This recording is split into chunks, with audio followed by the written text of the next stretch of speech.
Olá pessoas, sejam bem-vindos a mais uma aula de filosofia. Aqui quem fala é o Samuel, instrutor de filosofia do CPV da UEL. E bom pessoal, vamos continuar as nossas aulas tratando de filósofos contemporâneos e vamos falar de Karl Popper e Thomas Kuhn, dois dos mais importantes filósofos da ciência na contemporaneidade. Mas antes da gente começar a aula propriamente dita, eu deixo aqui aqueles recados básicos de sempre. Acessem o Instagram, @quenadasei, e o canal do YouTube Não Sou Filósofo para assistirem esse material e outros e também poderem tirar suas dúvidas. Pessoal, eu só deixo aqui mais um recado que na verdade é um pedido de desculpa porque eu acredito que talvez o áudio dessas aulas não esteja mais adequado. Eu realmente estou tendo alguns problemas técnicos a este respeito, mas eu espero que seja o suficiente para a gente poder ter a aula, poder aprender um pouquinho e conhecer um pouquinho mais sobre filosofia. Beleza? Então, bora para a aula! Bom pessoal, Karl Popper nasceu em 1902 e faleceu em 1994. Ele nasceu em Viena, na Áustria, e estudou também na Universidade de Viena, onde passou 6 anos como professor e durante esse período ele escreveu a sua obra A Lógica da Descoberta Científica, que é considerada uma das mais importantes obras a respeito da filosofia da ciência. Karl Popper, em 1946, mudou-se para a Inglaterra, onde se tornou professor na Universidade de Londres e naturalizou-se britânico. Karl Popper também foi professor na London School of Economics e ele desenvolveu lá e também na sua vida universitária como professor um relevante trabalho a respeito da filosofia política. Também, só que esse não vai ser o tema da nossa aula hoje, só vale a pena ressaltar que ele também tem um trabalho a este respeito. Karl Popper é considerado o mais importante filósofo da ciência do século XX. E quando a gente fala de filosofia da ciência, né, pessoal, é impossível a gente não lembrar do método científico. Por quê? Porque a filosofia da ciência, ela é um ramo da epistemologia, né? A epistemologia é a investigação a respeito de onde vem o conhecimento, da natureza do conhecimento, que Platão, que Aristóteles, Sócrates mesmo já faziam.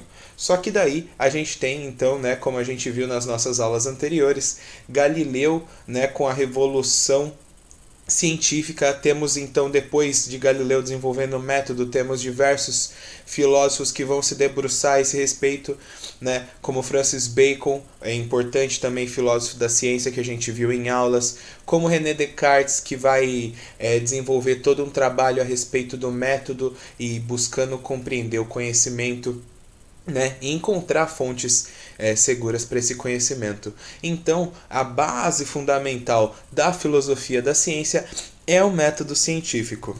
E a ciência, portanto, ela é empírica. Por quê? Porque esse método científico ele é desenvolvido por meio de experiências. Para compreender, então, a ciência, é necessário, portanto, compreender como a experiência em geral leva ao conhecimento. Dessa forma, um conceito de David Hume da regularidades da natureza, que é o fato de eventos se desdobrarem no mundo conforme padrões e sequências particulares passíveis da exploração sistemática, é muito importante para essa ideia. Então, esse conceito de regularidade na natureza da observação, que Hume vai desenvolver muito antes desses filósofos que a gente vai ver na aula de hoje, muito antes de Karl Popper, é o que fundamenta essa ideia. Esse princípio da regularidade, porém, ele traz uma questão que se torna um tanto intrigante na filosofia da ciência, que é o fato de a gente observar as regularidades e pressupor, então, como serão os eventos futuros. Por exemplo, se você joga uma bola, né, você estende sua mão e solta uma bola, muito provavelmente você tem a certeza que essa bola vai cair no chão. Por que você tem certeza disso?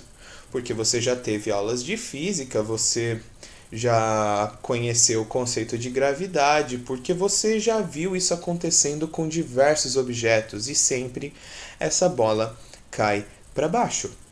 Então, essa regularidade da natureza te dá, então, uma falsa impressão de certeza. Só que, mas e se essa bola não cair para baixo dessa vez? Como você pode ter certeza absoluta que ao soltar, por qualquer razão que seja, essa bola não vai cair para baixo? É nesse momento que a gente encontra um problema a respeito desse pensamento, que é o raciocínio indutivo. O raciocínio indutivo, ele constitui na ideia de que a indução é o processo de deslocar-se de um conjunto de fatos observados para conclusões mais gerais sobre o mundo. Ou seja, eu vejo a bola caindo no chão, logo, sempre que a bola ser solta, ela vai cair no chão. Ou, por exemplo, vamos imaginar que você vive num lugar onde só existem maçãs vermelhas. Você mora num lugar isolado ali, num sítio, numa ilha, onde a diversidade de frutas não chegou, né, nesse mercado. Você observa essa maçã, você come essa maçã, você vê os seus similares comendo essa maçã desde o momento que você nasce até o momento da sua velhice. Logo, você observa um fato e chega a uma conclusão geral. Como na minha vida inteira eu só conheci, só experimentei e só vi pessoas conhecerem maçãs vermelhas, logo todas as maçãs são vermelhas. É o caso geral para o particular, ou seja, a gente vai observar questões através da nossa experiência para chegar em conclusões a respeito do mundo. E dessa forma, gera uma incapacidade sobre falar do futuro com alguma certeza. Por quê? Porque só basta uma maçã verde para acabar com toda essa ideia de que todas as maçãs são vermelhas. Só basta a bola ser solta uma vez e não cair para baixo, ficar parada, subir, qualquer evento que seja, para que toda essa teoria não seja mais válida. E isso, então, é uma incerteza, uma insegurança que é estabelecida pelo raciocínio indutivo. Esse é o chamado problema da indução, que foi reconhecido pela primeira vez por David Hume durante o século XVII. Porém, o raciocínio indutivo, que é esse que observa para chegar em conclusões, ele não é a única forma de se pensar. Também existe o raciocínio dedutivo para se argumentar o mundo, né? Para se pensar a respeito dessas questões. E o raciocínio dedutivo, por sua vez, ele vai do caso particular para o caso geral. Ou seja, ele começa, na maioria das vezes, por meio de duas premissas. E através dessas duas premissas, a gente chega a uma conclusão. Se isto, então aquilo. Né? Os filósofos vão então utilizar em notação se P, então Q. Uma vez P, portanto Q. Beleza, professor, você falou agora um monte de letras e eu não entendi nada.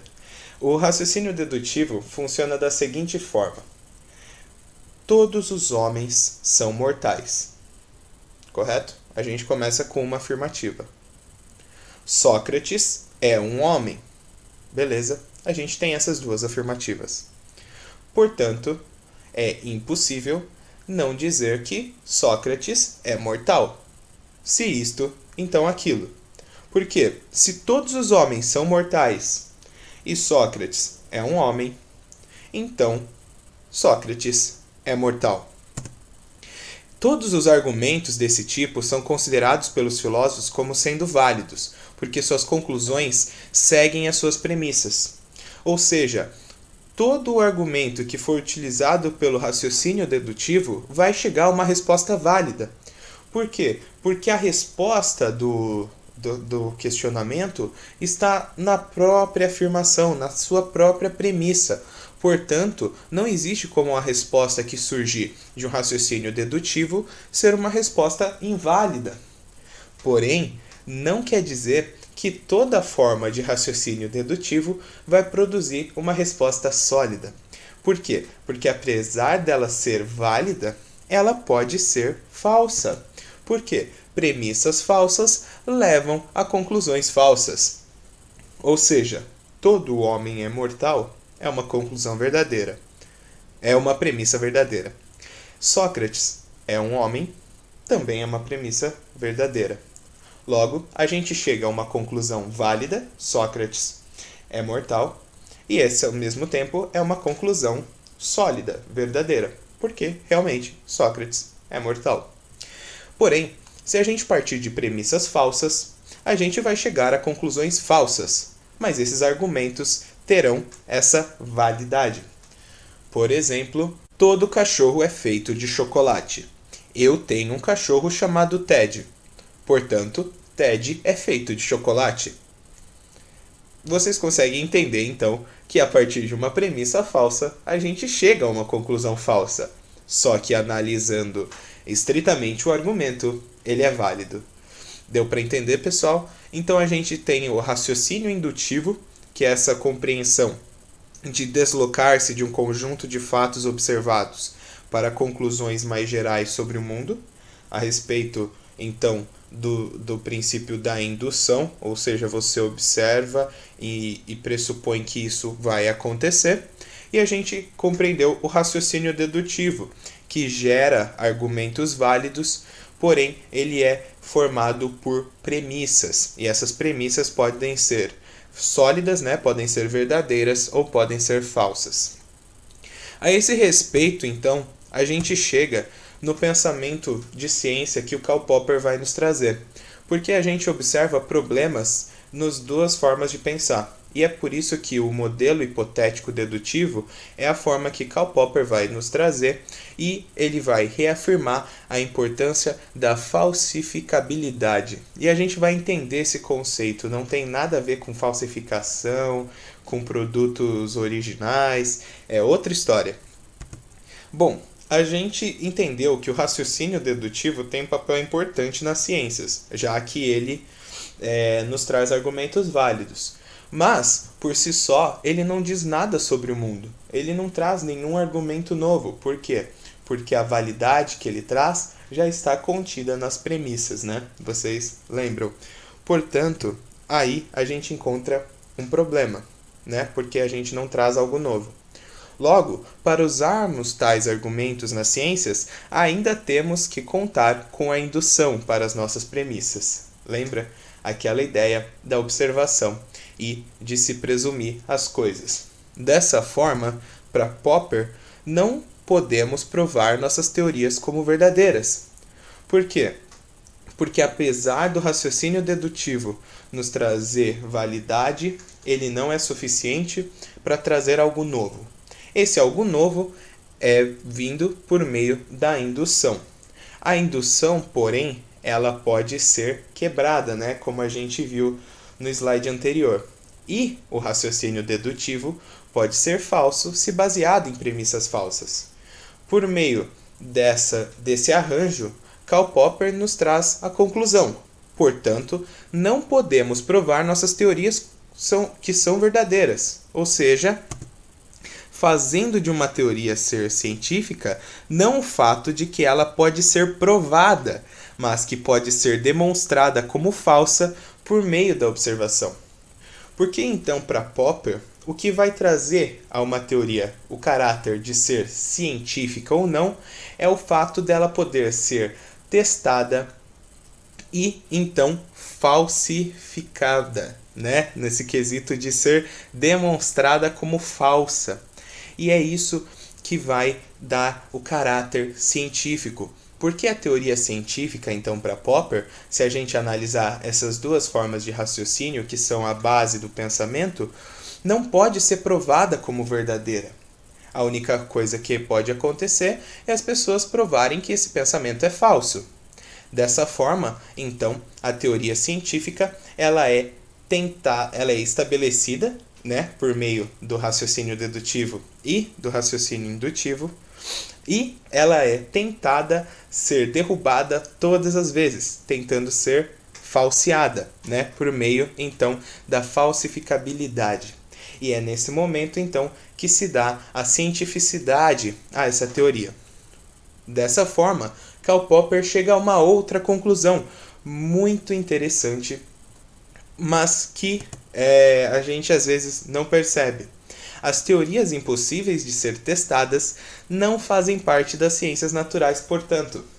Então, para Popper, ele de maneira muito interessante, ele acaba por delimitar, de certa maneira, o pensamento. Por quê? Porque para ele, se não podemos testar como falsas, né?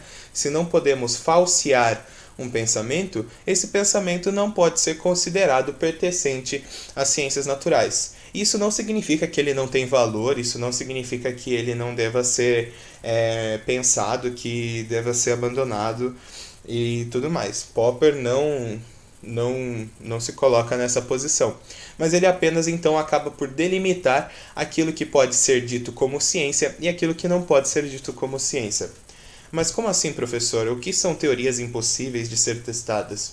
Por exemplo, se eu falar para vocês que todo mundo tem um bicho que fica dentro da nossa cabeça, ele é invisível, indetectável, ele não pode ser percebido por nenhuma máquina, por nenhuma forma, e ele controla todos os nossos movimentos.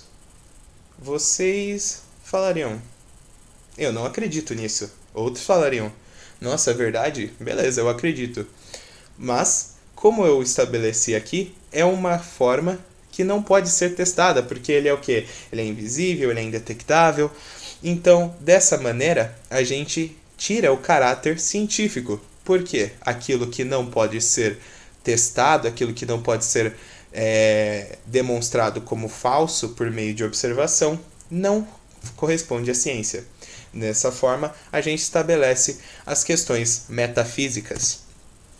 Dessa maneira, as crenças que resistem às tentativas de falsificação podem ser consideradas seguras, mas mesmo as melhores teorias estão sempre abertas à possibilidade de que um novo resultado demonstre a sua falsidade. E é por isso, então, que aquela pergunta que parecia tão estranha no começo, quando a gente estava falando de Karl Popper, agora já faz mais sentido, né? Porque, assim, a gravidade era uma teoria muito aceita, que pode ser considerada bastante segura. Por quê? Porque as pessoas vêm realizando experimentos, testando muitas vezes e ela se mantém estável. Mas isso não quer dizer que, por um momento, essa teoria não possa ser demonstrada como falsa. Ou, por exemplo, a bola então não caia e surge um questionamento. Ou surge então uma maçã verde e acaba com a ideia de que todas as maçãs são vermelhas. Dessa maneira, então, Popper estabelece aquele pensamento que pode ser entendido como científico. O pensamento científico é aquele que pode ser, então, falsificado, né? Provado como falso. Não necessariamente ele será, mas que existe a possibilidade. Como ele mesmo estabelece, as teorias que resistem às suas tentativas de falsificação são consideradas teorias seguras, mas não verdades absolutas. Então, só para a gente entender bem e frisar o pensamento de Popper, eu tenho aqui um esqueminha. O conhecimento científico opera por indução. Beleza? A gente viu isso.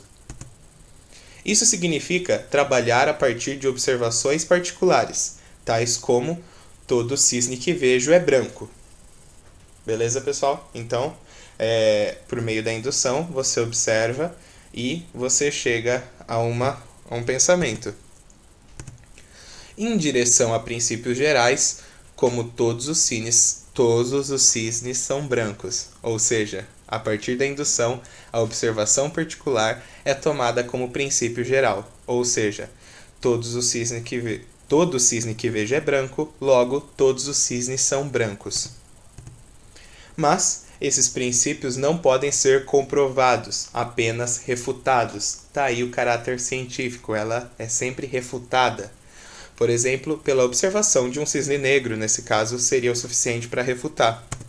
Dessa forma, na medida em que uma afirmação científica trata da realidade, ela deve ser falsificável. Acho que esse esqueminha deu para dar uma boa clareada, né, pessoal? Então, a gente tende a imaginar que uma boa teoria científica é aquela que pode ser provada, né, conclusivamente que é verdadeira. A gente chega ali, eu fiz os testes, está comprovado, isso aqui é a verdade. Mas Não, o que constitui uma teoria científica é que ela seja capaz de ser falsificada ou demonstrada como errônea pela experiência. Então, é dessa forma que Popper então vai estabelecer toda uma revolução do pensamento e do método científico por estabelecer o elemento da falsibilidade, que é um elemento tão importante. Agora, falando do outro autor contemporâneo também da nossa aula de hoje, Thomas Kuhn. Ele nasceu em 1922 e faleceu em 1996. Ele foi um físico norte-americano e estudioso primordial no ramo da filosofia da ciência. Além disso, Thomas Kuhn ele desenvolveu um trabalho de historiador da ciência. Ele nasceu em Cincinnati, Ohio, nos Estados Unidos, e ingressou na Universidade de Harvard, onde fez curso de física e foi também onde recebeu o título de mestre e doutor. Ele foi importante na medida em que estabeleceu teorias que desconstruíram o paradigma objetivista da ciência. Beleza, professor, mas o que isso quer dizer? Bom, o pensamento de Thomas Kuhn é um pensamento muito interessante e é um pensamento que ele é diferente do que Karl Popper nos traz, mas não necessariamente são antagônicos, não tem essa necessidade em si. Mas Thomas Kuhn, ele nos traz uma ideia de que a ciência alterna entre períodos de normalidade e períodos de crise. Beleza, mas o que consiste esses períodos, né, para a gente poder entender? A ciência normal é o processo rotineiro no qual cientistas trabalhando dentro de um sistema teórico ou paradigma acumulam resultados que não questionam as escolas teóricas desse sistema. Ou seja, é o pensamento do trabalho científico que é realizado de acordo com o pensamento de determinado período, de determinada instituição. É aquele trabalho científico que está então ali corroborando todo o pensamento já colocado. Ele está ali só para comprovar uma determinada linha de pensamento, o que então Thomas Kuhn chama de paradigma. Porém, às vezes resultados anômalos ou não familiares aparecem, mas esses geralmente são considerados como erros dos cientistas. Ou seja, resultados que não estão, assim como a ciência normal, corroborando para o paradigma, ou seja, resultados ditos como anômalos ou aqueles que fogem do esperado, vão ser estabelecidos como erros científicos. Vão estar colocado ali que é um erro do cientista, é um erro técnico, está dentro da margem de erro e determinados termos. Dessa forma, a gente pode concluir que a ciência normal ela não visa as novidades, porque quando a gente chega em algo que não corrobora o paradigma do pensamento do período, o paradigma do pensamento da instituição, a gente vai estabelecer como erro. Porém, Thomas Kuhn estabelece que a ciência ela é alternada por dois períodos. Períodos de normalidade, onde se faz a ciência normal, e períodos de crise. E o que constitui a crise? A crise, então, vai ser constituída quando resultados anômalos se tornarem acumulados ao ponto de que eles não podem mais ser ignorados, eles não podem ser mais vistos como erros. Dessa forma, quando resultados anômalos podem se acumular até que o ponto que seja determinada uma crise. Dessa maneira, a gente compreende que após essa crise, ou seja, após esses resultados serem estabelecidos dessa maneira, se tem uma nova teoria formulada e há uma mudança no paradigma. Um novo sistema teórico, então, vai substituir o antigo. E é nesse momento de crise que Thomas Kuhn vai estabelecer que existe a evolução, que existe o progresso científico. O progresso científico, então, para Thomas Kuhn, ele é realizado nesses períodos, sendo tido como certo e a ciência normal prossegue até as novas anomalias surgirem. Ou seja, os novos paradigmas que substituem os paradigmas antigos, né, que vieram por causa da crise, são tidos como verdade, assim como os outros paradigmas eram tidos, e a ciência normal prossegue, estabelecendo ali então pesquisas que estão corroborando esse tipo de pensamento. Um bom exemplo a respeito disso é a questão do geocentrismo e do eurocentrismo, não é mesmo?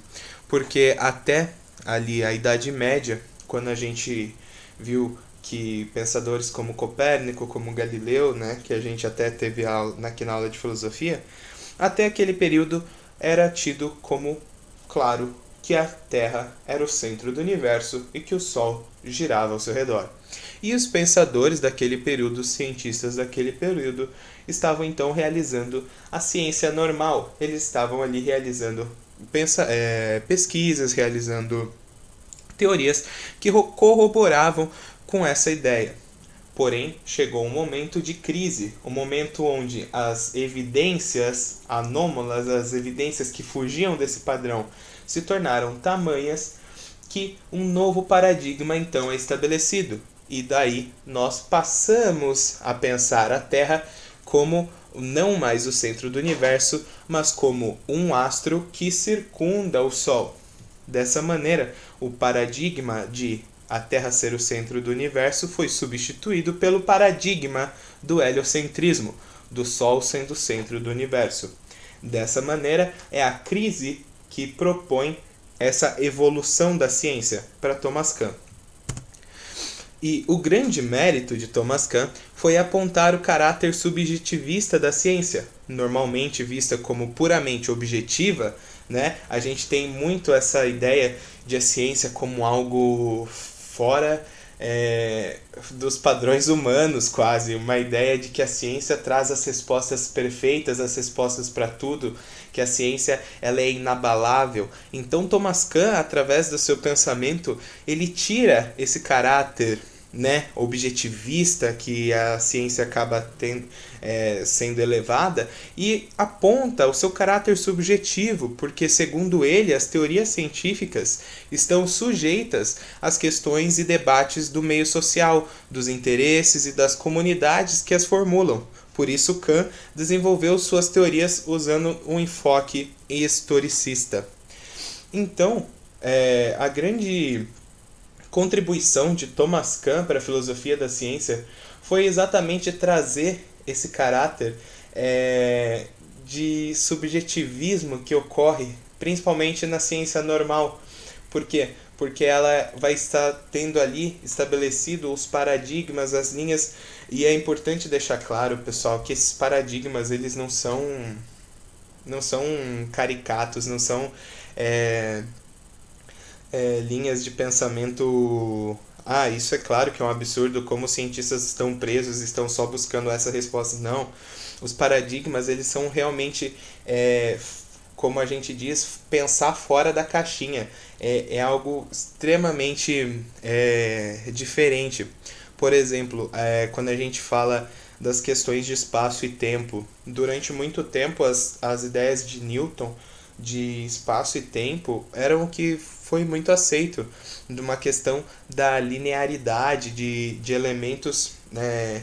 Isso o professor de física vai conseguir explicar muito melhor para vocês, eu não vou nem me arriscar. Mas quando Albert Einstein traz a teoria da relatividade na questão de espaço e tempo sendo elementos entrelaçados, né, trazendo a questão da possível distorção do espaço e tempo e de diversos elementos, a gente então tem uma mudança de paradigma. E essa mudança de paradigma que ocorre, por exemplo, da passagem do pensamento de Newton a respeito desses elementos e o que era que a sociedade concordava até então, para os pensamentos de Einstein a esse respeito do espaço e tempo, que se torna então o novo paradigma, e é nesse pulo que então a ciência avança segundo Thomas Kuhn. Mas é claro, sempre sendo possível então observar o seu caráter subjetivo e analisar então a ciência de forma crítica, não permitir que ela seja vista como esse elemento infalível, esse elemento superior, porque aqui a gente encontra um elemento onde Thomas Kuhn e Karl Popper concordam, né? Karl Popper vai trazer o elemento da falsabilidade para ser uma teoria científica, e Thomas Kuhn vai então tirar e vai trazer o caráter subjetivista da ciência. esses dois elementos são elementos que nos permitem olhar a ciência de maneira mais crítica, não acreditar na ciência, mas entender a ciência, entender como a ciência funciona para poder então elevar esse pensamento. Bom, pessoal, é isso. Agradeço a atenção de vocês. Acesse o Instagram, @quenadasei, e o canal do YouTube Não Sou Filósofo, para tirarem suas dúvidas e acessarem materiais. Se algo não ficou muito claro, pode ir lá perguntar. Espero que tenha ficado clara a explicação. Espero que o áudio não esteja tão ruim. É isso. Muito obrigado. Até a próxima. Tchau, tchau.